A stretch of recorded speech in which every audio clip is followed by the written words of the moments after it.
பரங்குன்றத்தில் நீ சிரித்தால் முருகா திருத்தணிமலை மீது எதிரொலிக்கும்.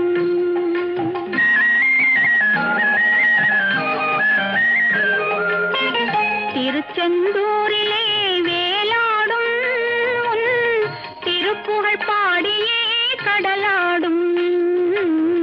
திருச்செந்தூர்